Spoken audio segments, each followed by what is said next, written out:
Hello, my darlings, and welcome back to our cozy corner of the internet. I invite you to snuggle in, get comfortable, and let the warmth of your favorite blanket envelop you as I prepare to whisk you away on another eerie adventure.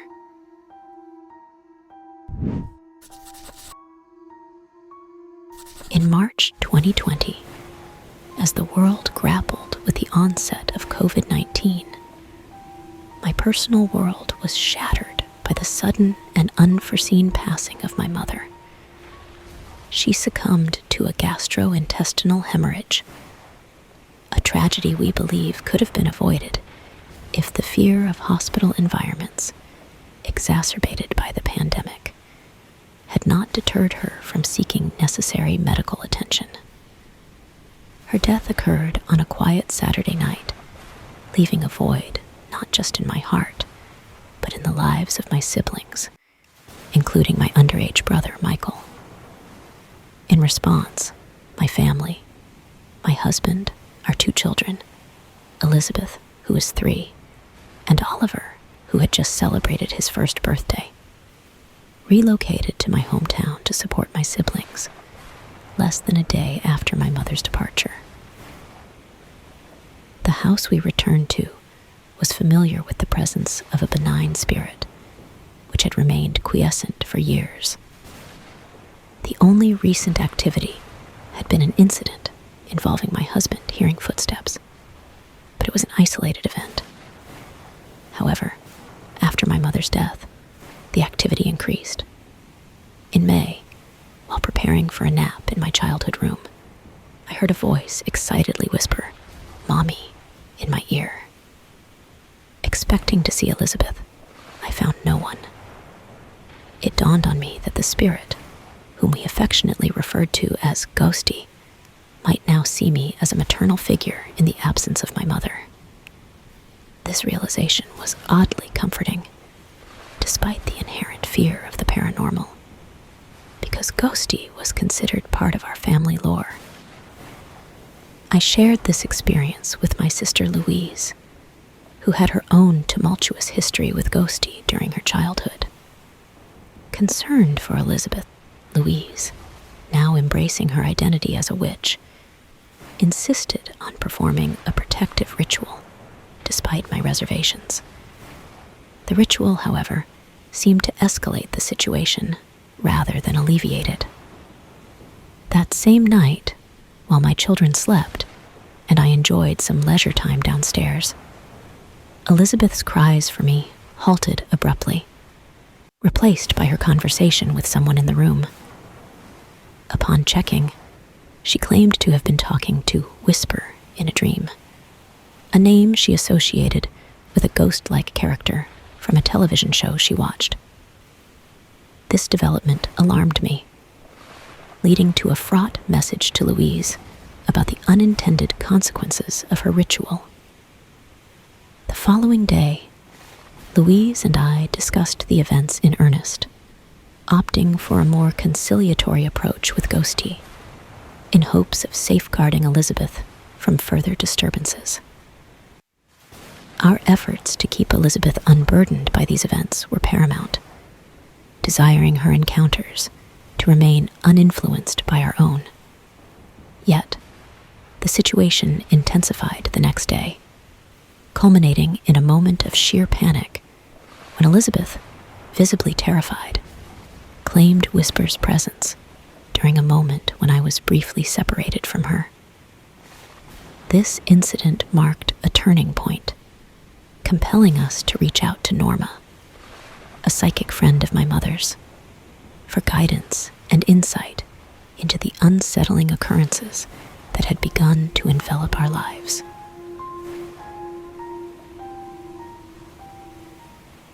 Early into my tenure as a nurse at the hospital, just a few months after starting, I encountered an unforgettable moment. One day, tasked with escorting a patient from the ER to day surgery for an endoscopy, the need arose for her family's presence due to a language barrier. She only spoke Italian. After ensuring her family was with her to consent to the procedure, I ventured back towards the elevators, opting for a less frequented path through the old pediatric wing, now a ghostly expanse filled with the remnants of its past operations. Navigating the deserted corridors, cluttered with discarded equipment and memories of its bygone purpose, I approached the T-junction near the former nurses' station. It was there I noticed a small figure, a little girl, distinct in her brown dress and white shoes, her hair styled in large pigtails, clutching a teddy bear. Assuming she had strayed from the day surgery waiting area, concern for her safety prompted me to approach, aiming to guide her back. However, as I drew closer, about 15 feet away, she vanished right before my eyes, leaving me in a state of shock. Every instinct urged me to flee, and I found myself racing towards the elevator, frantically pressing the call button in a desperate bid to escape the eerie silence of the hallway. Returning to the ER, my appearance alone, pale and shaken, prompted a reaction from the seasoned nurses. One look at me, and they knew something was amiss. My attempts to articulate what I had just experienced were met with a mix of concern and a startling revelation. The older nurses, familiar with the lore of the hospital, nonchalantly informed me of the little girl ghost, a spectral presence known to roam the halls for years, much to my dismay and frustration for not being forewarned. This apparition, it seems, was not confined to the pediatric wing, but was a familiar sight throughout the hospital, even making her presence known in the ER and on other floors, as my wife, who worked on the 7th floor, attested to witnessing similar eerie disturbances. The realization that this spectral child was a known entity within the hospital walls offered little in the way of comfort, leaving me to ponder the many mysteries that linger in the shadows of such long-standing institutions.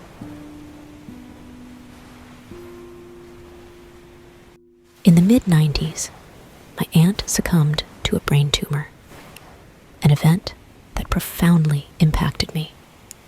I was in the 3rd grade at the time, and her passing marked the first loss of a close adult figure in my life.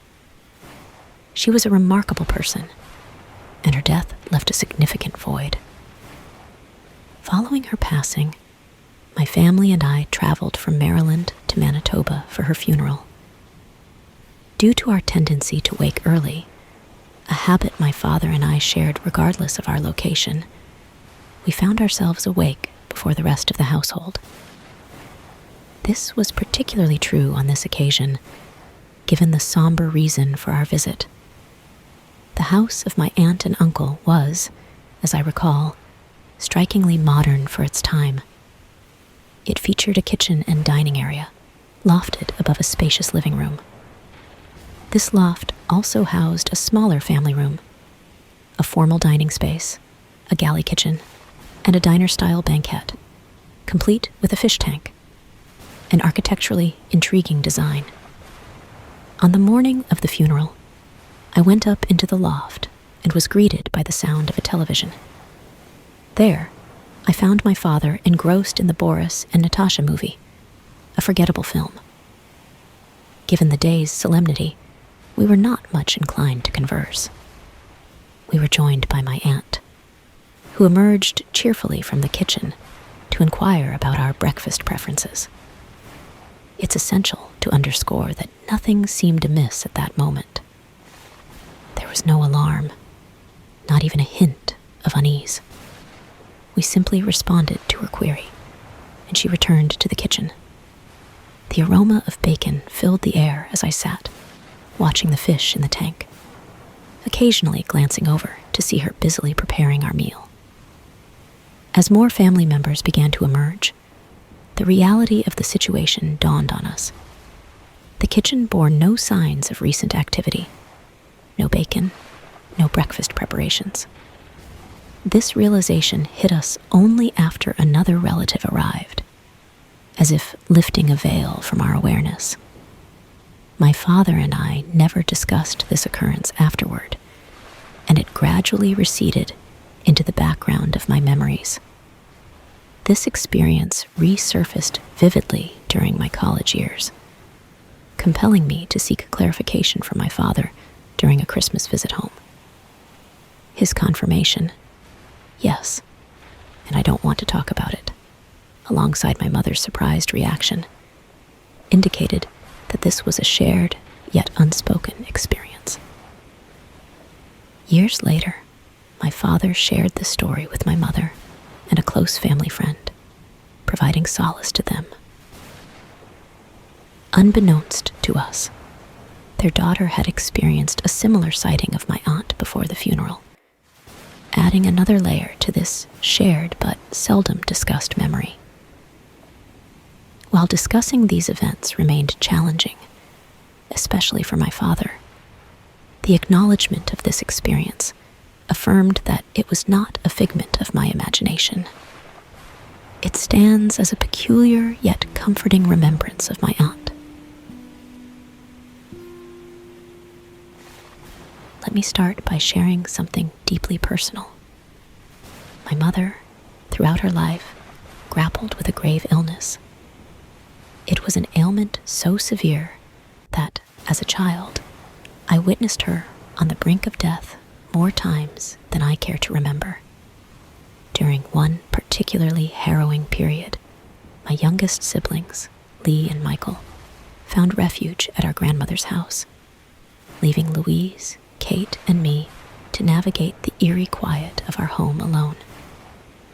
Kate and I, bound by a closeness that only siblings can understand, were rummaging through a box of our mother's belongings, perched on a bookshelf near the baby monitor. Amidst the clutter of forgotten treasures, the monitor crackled to life, its red lights pulsing in the dim room. The air hung heavy as the unmistakable sound of a child's desperate cries for mommy filled the space. The realization that we were utterly alone sent us sprinting to Louise's room. Though by the time she came to listen, the cries had faded into silence. Despite the chill that ran down our spines, we attributed this unnerving event to Ghost Day, a presence we had come to accept with a mix of fear and fascination. In our bedroom, adorned with a dollhouse meticulously crafted by our mother, complete with painted walls and real wallpaper, Kate and I experienced further manifestations of the inexplicable. The sound of furniture shifting within the dollhouse, the clinking of miniature glass tea sets, became a haunting nocturne for us. By morning, the dollhouse would appear as though ravaged by unseen hands.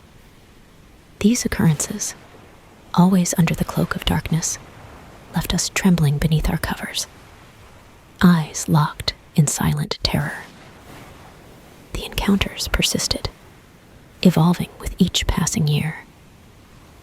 One memorable morning, the first day of my 6th grade year, I was left alone at home. It wasn't long before the sound of heavy footsteps racing across the upstairs floor gripped me with fear. Alone and helpless, I sought refuge outside with my dog until my mother's return. Her casual dismissal of the incident as just ghosty did little to quell my fear. Nights spent alone brought their own share of disturbances. Kitchen cabinets and drawers would open and close with violent urgency. Yet investigation revealed nothing. These experiences became woven into the fabric of our daily lives, a bizarre normalcy dictated by the whims of our resident ghost. One incident, however, stands out with chilling clarity. It was shortly after new carpet had been laid in my mother's room. Alone and curious, I ventured into the cluttered bathroom to snoop for hidden treasures. That's when I heard it. A deep, gasping breath right behind me. The ensuing panic was palpable as the lights flickered ominously, sending me fleeing in terror. These events, though frightening, were but precursors to the most bone-chilling experience of my life. The whisper incident. The mere recollection of that day, as a mother now myself, brings a torrent of emotions. It was an encounter that transcended all previous hauntings, marking a moment of profound terror that has lingered with me, indelible and haunting.